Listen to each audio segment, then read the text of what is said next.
A home equity reverse mortgage, or a HECM, is a Federal Housing Authority insured reverse mortgage issued by the Department of Housing and Urban Development through approved lenders nationwide. It is intended for borrowers who are age 62 years and older, and their unique features make them a valuable tool in retirement planning and aging in place. In this video, we'll give you an overall idea of costs and the different circumstances that can increase or decrease initial and ongoing costs. In looking at how much a HECM will cost, we need to consider all of the upfront costs and the annual ongoing costs. Upfront costs include mortgage insurance, and possibly there is an origination fee, although this is not always charged. And there will be the closing and mortgage settlement costs, which are normal for a mortgage originated in the state of New York, be it a reverse mortgage or a forward mortgage. The upfront mortgage insurance premium will depend on how much of the loan you use in the first 12 months. If you use more than 60% of the available loan in the first year, you will pay 2.5% of the appraised value of your home.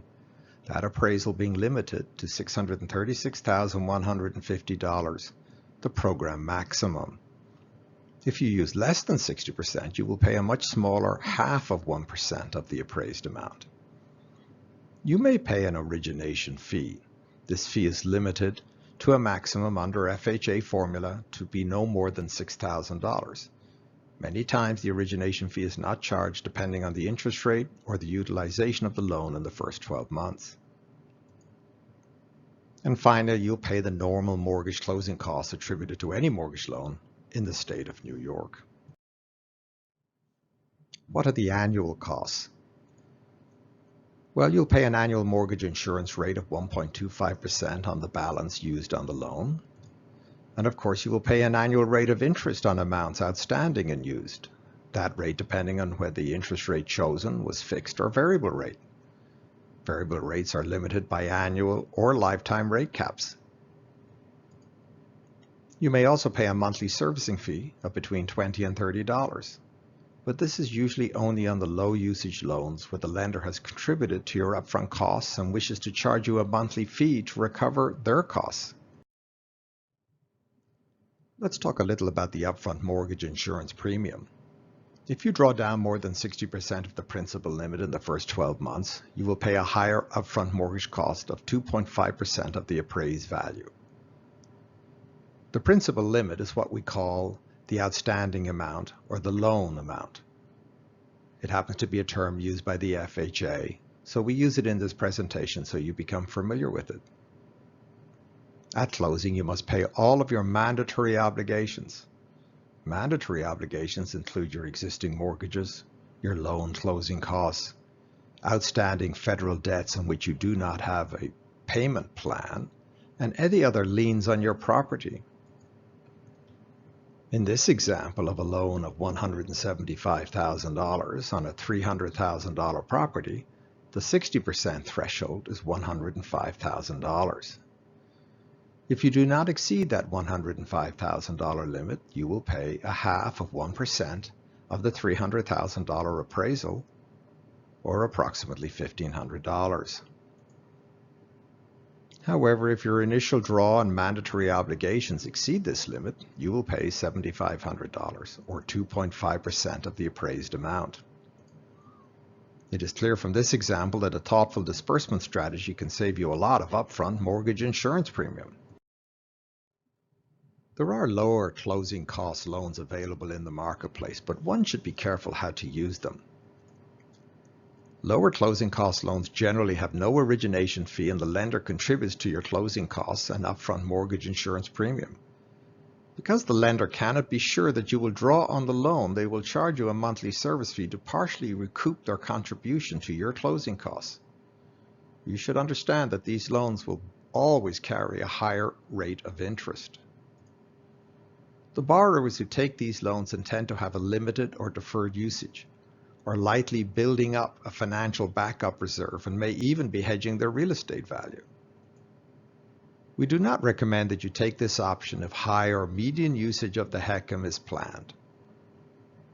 Lower closing cost loans where the lender contributes to your closing costs are suitable where you accept a higher rate of interest to grow quickly the available loan amount in the event of an emergency, or to fund future long-term care if that cost arises.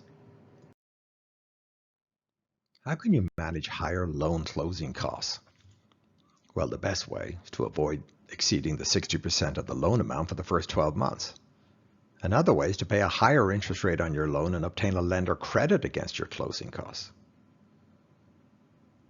If you plan to use the loan extensively and not repay it monthly, and you can fund your closing costs out of your HECM, we discourage you in taking a higher interest rate loan. As discussed in the previous slide, you could pay a monthly service fee and have a slightly higher interest rate, and also obtain a lender credit against your costs.